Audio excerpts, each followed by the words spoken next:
नमस्कार प्यारे बच्चों, मैं आपकी हिंदी की अध्यापिका नरेंद्र। आज हम टोपी शुक्ला पाठ पढ़ने जा रहे हैं, जिसके जो रचयिता है, लेखक हैं, वो राही मासूम रजा जी हैं। उन्होंने इस पाठ में हिंदू और मुस्लिम दोनों धर्मों के लोगों का वर्णन किया है, खासकर दो बच्चों का, एक इफ़न, दूसरा टोपी। ठीक है। इफ़न है जो उसका पूरा नाम था सैयद जरगाम मुर्तुजा, और टोपी का पूरा नाम बलभद्र नारायण शुक्ला था। इफ़न की कहानी काफी लंबी कहानी है। इफ़न और टोपी दोनों आपस में दोनों दोस्त थे। यूं कह लें कि इफ़न टोपी की परछाई थी, या टोपी इफ़न की। दोनों मतलब एक दूसरे के साथ मिलकर ही रहती थी। इफ़न के दादा और परदादा बहुत प्रसिद्ध मौलवी हुआ करते थे, और वे काफिरों के देश में पैदा हुए थे।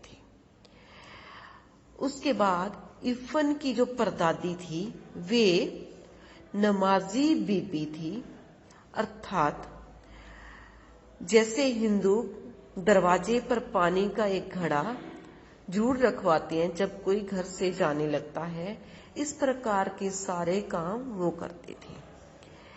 उसके बाद जो इफ़न की स्वयं दादी थी, ठीक है, जब उनके इकलौते बेटे को चेचक निकली थी, तो उन्होंने माता की आराधना की और कहा कि माता, मोरे बच्चे को माफ कर दो।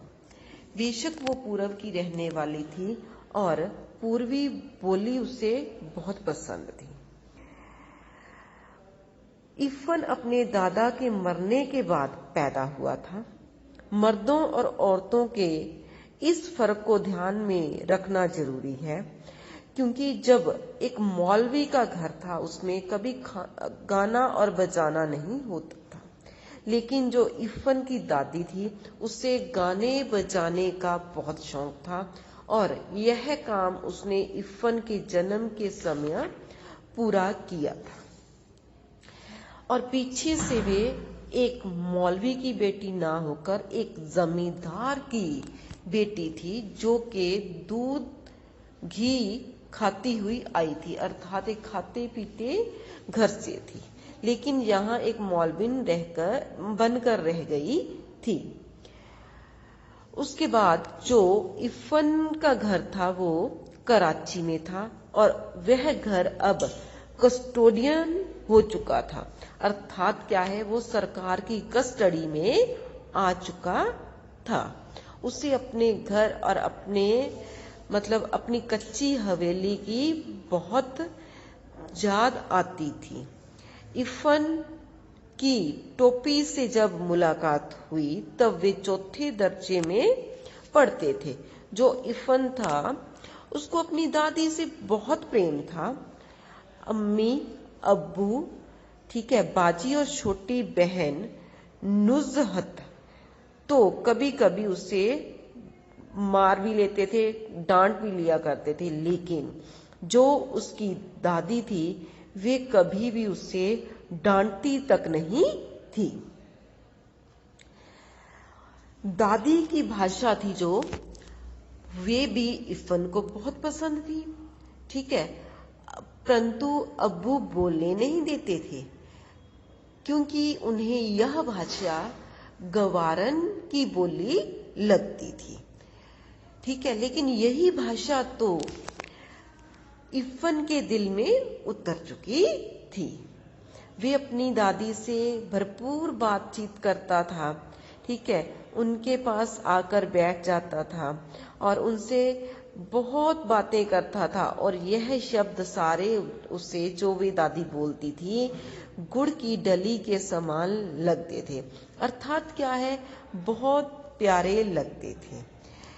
इसी प्रकार जो डॉक्टर भृगु नारायण शुक्ला थे, अर्थात टोपी के पिताजी थे। ठीक है, उनके घर में 20वीं सदी प्रवेश कर चुकी थी। जाने के खाना मेज कुर्सी पर होता था, लगती तो थालियां ही थी, परंतु पुरातन समय की तरह चौके में नहीं थी। एक दिन उनके घर में बैंगन का भरता बना हुआ था और टोपी को भी भरता बहुत पसंद आया। उसने अचानक अपने मुंह से यह शब्द निकाला, अम्मी जरा बैंगन का भरता और देना। इससे क्या हुआ, जो उसकी दादी सुभद्रा देवी थी, जिसको कि ये गंवारन की बोली पसंद नहीं थी, उसने मतलब उसी टाइम वो मेज से खाना छोड़ के चली गई। क्या कारण था कि अम्मी मुसलमान घर का शब्द था और आज उनके डाइनिंग टेबल पर इस शब्द का प्रयोग हुआ है।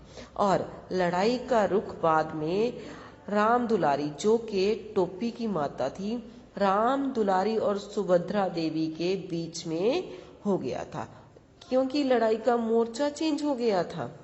ठीक है, और जो टोपी थी उसकी उस दिन बड़ी दुर्गति हुई, उसकी बहुत ज्यादा पिटाई हुई राम दुलारी से।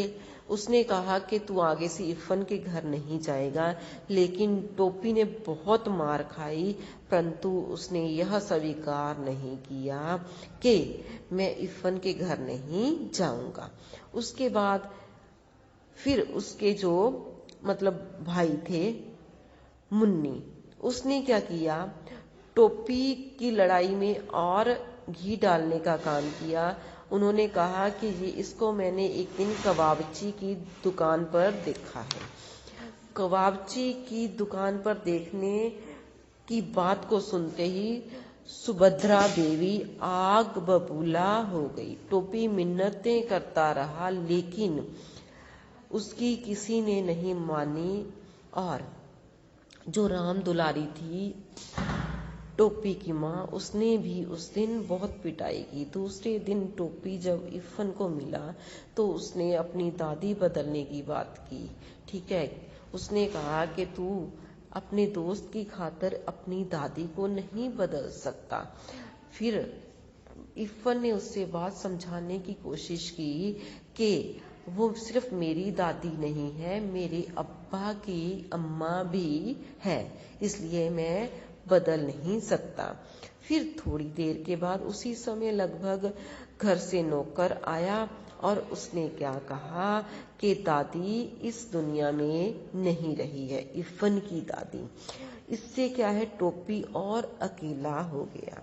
ठीक है, क्योंकि शाम को भी जब उनके घर गया तो इफ़न के घर में सब मौजूद थे, लेकिन दादी ना होने के कारण घर में सन्नाटा छाया हुआ था।